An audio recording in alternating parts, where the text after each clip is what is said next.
स्वागत है आपको अपने चैनल सानवी की पाठशाला में। आज हम पढ़ेंगे ऑडिपस रेक्स बाय सोफोक्लीज। सो आइए हम मिलके पढ़ते हैं। सबसे पहले हम राइटर के इंट्रोडक्शन के बारे में जानेंगे। सोफोक्लीज एक एंशिएंट ग्रीक ट्रेजेडियन है और बहुत ही फेमस राइटर हैं। एंशिएंट ग्रीक ट्रेजेडी में से 3 राइटर फेमस है, एसोक्लिस, सोफोक्लीज, यूरिपिडीज। ये तीनों राइटर ग्रीक ट्रेजेडियन के नाम से जाने जाते हैं। ऑडिपस रेक्स को ऑडिपस द किंग भी बोला जाता है। प्लॉट स्टार्ट करने से पहले हम इसकी कुछ की पॉइंट्स को जानते हैं। ऑडिपस द रेक्स को लिखा गया 449 BCE में, यह अनुमान लगाया जाता है, और इसे पब्लिश किया गया 429 BCE में। इस प्ले की सेटिंग है the royal house of Thebes में। जब यह प्ले लिखा गया उस समय का पीरियड लिटरेरी पीरियड था, क्लासिकल पीरियड। इस प्ले के कुछ कैरेक्टर के बारे में जान लेते हैं। पहला है ऑडिपस, जो इस प्ले की प्रोटोगोनिस्ट है, इस प्ले का प्रोटोगोनिस्ट है, और सेकेंड किंग है सिटी ऑफ थेबिस का। दूसरा है क्रियोन, जो ब्रदर इन लॉ है ऑडिपस का। तीसरा है किंग लायस, जो पहले सिटी ऑफ थेबिस का पहला राजा था, जिसका रहस्यमयी तरीके से मर्डर कर दिया गया। ये पूरी प्ले किंग लॉयस की मर्डर कैसे हुई यह पता लगाने में ही यह स्टोरी पूरी घूमती है। चौथा है जो कास्टा, जो लॉइस और ओडिपस की वाइफ है। पांचवा है कैरेक्टर है टायरसियस, जो एक ब्लाइंड व्यक्ति और भविष्य बताता है। छठा है ऑल्ड मैसेंजर, जो एक ऑल्ड मैसेंजर है। और सातवां है गडरिया। सो इस प्ले के इतने इम्पोर्टेंट कैरेक्टर है। इस प्ले की शुरुआत सिटी ऑफ थेबिस से होती है। सिटी ऑफ थेबिस से होती है। इस सिटी में प्लेग फैल गया है और इस कारण से यहाँ अनाज उत्पन्न नहीं हो रही है, पैदा नहीं हो रही है, और औरतें हैं सो बच्चे को जन्म देते साथ मर जा रही हैं, और बच्चे भी जन्म के साथ ही मर जा रहे हैं। ये सब देख के ऐसे में कुछ प्रिस्ट ऑडिपस के महल में आते हैं। ऑडिपस की सिटी ऑफ थेबिस का एक राजा है। कुछ प्रिस्ट ऑडिपस के पास आते हैं हेल्प मांगने के लिए कि यह प्लेग कैसे हटेगा इस सिटी से। ऑडिपस के कुछ बैकग्राउंड को जान लेते हैं इस प्लॉट को जाने से पहले। ऑडिपस को जाने से पहले किंग लायस के बारे में जानते हैं। किंग लायस सिटी ऑफ थेबिस का राजा थे, फर्स्ट किंग थे, जिसका रहस्यमयी तरीके से किसी ने मर्डर कर दिया। ऑडिपस जब यह सिटी में आया तो वह एक जानवर, जो आधे जानवर में था और आधे मनुष्य के रूप में था, वैसे क्रिएचर से सिटी ऑफ थेबिस के लोगों को उससे रक्षा की, जिससे वहाँ का जनता उससे इम्प्रेस होकर ऑडिपस को वहाँ का राजा घोषित कर दिया। ऑडिपस ने लॉइस की विधवा जो कास्टा से शादी कर ली। प्रिस्ट लोग को ऑडिपस के आने से पहले ही ऑडिपस ने अपने ब्रदर इन लॉ जो क्रियोन है उसे गॉड अपोलो के पास भेज दिया, ताकि वह भविष्यवाणी सुन सके गॉड अपोलो से कि आगे क्या होगा और यह क्यों हो रहा है। तब क्रियोन आता है ऑडिपस के पास भविष्यवाणी सुन के, इस बीमारी या प्लेग क्यों फैला है इसकी वजह जान के गॉड अपोलो से।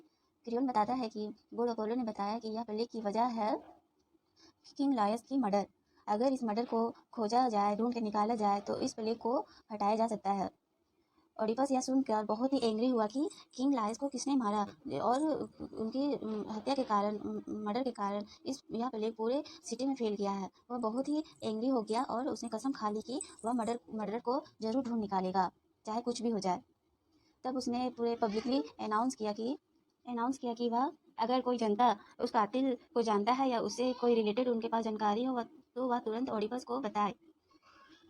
ऑडिपस को टायरसियस के पास भेजा गया, जो एक ब्लाइंड व्यक्ति है, ताकि वह भविष्यवाणी बताने वाला व्यक्ति उस मर्डर के बारे में ऑडिपस को कुछ बताए, उसकी मदद कर सके। वह भविष्यवाणी बताने वाला व्यक्ति ऑडिपस के पास आता है, लेकिन वह कुछ नहीं बताता। वह साफ मना कर देता है कि वह कुछ नहीं बता सकता।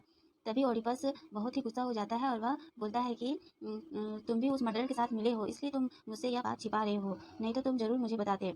इसी बीच में वह ऑडिपस ने गुस्से में क्रियोन के ऊपर भी इल्जाम लगा दिया कि तुम भी टायरसियस से मिले हो और मेरे खिलाफ साजिश रच रहे हो, तभी ताकि मेरी तख्ता पलट सको।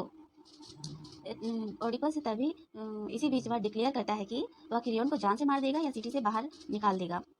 जब यह बात जोकास्टा सुनती है तो यहाँ दोस्तों जोकास्टा है सो क्रियोन की बहन है, जोकास्टा जब यह बात सुनती है अपने भाई के बारे में तो वह ओडिपस से रिक्वेस्ट करती है कि प्लीज़ मेरे भाई को मारो नहीं, इससे अच्छा तुम इस सिटी से उसे बाहर निकाल दो, लेकिन उसे जान से नहीं मारो। तो ओडिपस ने अपनी वाइफ की बात मान लेता है और क्रियोन को उस सिटी से बाहर निकाल देता है। थोड़ी देर में जोकास्टा ओडिपस से बोलती है कि तुम इस भविष्यवाणी के चक्कर में मत पड़ो, क्योंकि सालों पहले भी मेरे लिए एक भविष्यवाणी हुई थी कि मेरे जो पहले पति किंग लॉयस थे उनका मर्डर उन्हीं हम लोग दोनों का, लॉयस और मेरे बेटा है, सो मेरे पति का मर्डर करेगा। लेकिन मेरे पति का तो मर्डर कोई स्ट्रेंजर नहीं किया, और मैंने अपने बेटे को पहाड़ों में मरने के लिए छोड़ दिया था जन्म के साथ, ताकि वह मेरे हस्बैंड का खून ना कर सके, इसलिए मैंने उसे पहाड़ी पे छोड़ दिया था। जोकास्टा की यह बात सुनकर ओडिपस बहुत ही टेंस हो जाता है, क्योंकि जिस जगह पे किंग लायस ने लड़ाई लड़ी थी, सेम वही प्लेस पे ओडिपस ने भी लड़ाई लड़ी थी और कई सैनिकों को मारा था। वह सोचने लगा कि कहीं उस लड़ाई में कहीं किंग लायस की मर्डर तो मैंने तो नहीं कर दी, और किंग लायस मेरे पिता तो नहीं थे। यह सब सोचकर ओडिपस जोकास्टा से कहता है कि जोकास्टा, ये सब भविष्यवाणी को हमें लाइटली नहीं लेना चाहिए, क्योंकि ये भविष्यवाणी हमारे जीवन में मेन रोल प्ले करती है। थोड़ी देर बाद ओडिपस अपनी वाइफ जोकास्टा से कहता है कि सालों पहले मेरे लिए भी एक भविष्यवाणी हुई थी कि वह अपने पिता को मारेगा और अपनी माँ के साथ ही शादी करेगा। इसलिए जहाँ पहले वो और सिटी फॉरेन में जहाँ रहता था अपने माँ बाप के पास, वह वहाँ उस जगह को वह छोड़ दिया, ताकि वह भविष्यवाणी सच ना हो सके, और उस प्लेस पे वह कभी गया भी नहीं। तभी थोड़ी देर बाद एक मैसेंजर आता है और सिटी फॉरेन से, जहाँ ओडिपस जहाँ रहता था। वह मैसेंजर बताता है कि ओडिपस की जो फादर है उनकी मौत बुढ़ापे की वजह से हो गई है। यह बात ऑल मैसेंजर के मुंह से सुन के ओडिपस बहुत ही खुश होता है। वह सोचता है कि चलो, मेरे पिता का नेचुरली डेथ हुआ है, वो भविष्यवाणी सत्य नहीं हुई। फिर थोड़ी देर बाद वह सोचने लगता है कि उस भविष्यवाणी ने मेरे लिए दो भविष्यवाणी की थी। पहली यह तो कि मैं अपने पिता को मारूंगा, और दूसरी कि अपनी माँ से मैं शादी करूंगा। लेकिन यहाँ तो मेरे पिता का नेचुरली डेथ हुआ है और मेरी माँ तो जिंदा है। तो ये सब सोच के ओडिपस बहुत ही टेंस में आ जाता है। थोड़ी देर बाद वह ऑल मैसेंजर ओडिपस से कहता है कि आप टेंशन नहीं लीजिए। ओडिपस से कहता है ऑल मैसेंजर कि आप टेंशन मत लीजिए, क्योंकि आप किंग और क्वीन के असली बच्चे नहीं हैं, क्योंकि एक गडरिया ने मुझे आपको दिया था। ये सब सुनकर ओडिपस और ही बेचैन हो जाता है और टेंस हो जाता है कि आखिर मेरे असली माँ बाप कौन हैं। तो वह पूरा इन्वेस्टिगेशन में लग जाता है कि आखिर मेरे असली माँ बाप कौन हैं। तभी राजमहल में एक न्यूज आती है कि ओडिपस ने ही अपने पिता का मर्डर किया है। जब यह बात जोकास्टा जानती है तो वह जान जाती है कि जब जोकास्टा यह सब बात सुनती है तो जोकास्टा जान जाती है कि आगे क्या होगा और क्या होने वाला है। इसलिए वह जोकास्टा ओडिपस से रिक्वेस्ट करती है कि आगे कुछ भी बात जानने की कोशिश ना करे। लेकिन ओडिपस तो जीत पकड़ लेता है कि वह जरूर जानेगा कि उसके असली माँ बाप कौन हैं। तब वह उस गडरिये को बुलाता है, जो ऑल मैसेंजर ने बोला था कि एक गडरिये ने मुझे आपको गिफ्ट मीन्स एक गडरिये ने मुझे दिया था आपको। ओडिपस ने गडरिया को बुलाया और उसे धमकी दिया कि सच बताओ, नहीं तो जान से मार देंगे। गडरिया बहुत ही डर जाता है और उसने सब सच बता देता है ओडिपस को कि आपके असली माँ बाप किंग लॉयस और क्वीन जोकास्टा है। जब आपका बर्थ हुआ था तो एक भविष्यवाणी हुई थी कि आप है सो अपने पिता का डेथ मारेंगे और अपने ही माँ से शादी करेंगे। तो इसीलिए किंग एंड क्वीन ने मुझे आपको पहाड़ी पे जान से मार देने के लिए दे दिया था। क्योंकि आप छोटे थे इसलिए मैंने आपको मारा नहीं, एक पहाड़ी पे छोड़ दिया था। जब यह बात ओडिपस जानता है तो वह बहुत ही रोने लगता है और दुखी में चला जाता है। उधर साइड जोकास्टा जब ये बात सुनती है तो वह सुसाइड कर लेती है, और ओडिपस अपने रोते रोते अपने आँख निकाल लेता है बाहर। और क्रियोन है सो ओडिपस को सिटी ऑफ थेबिस से बाहर निकाल देता है। इसी साथ यह प्ले ख़त्म हो जाता है।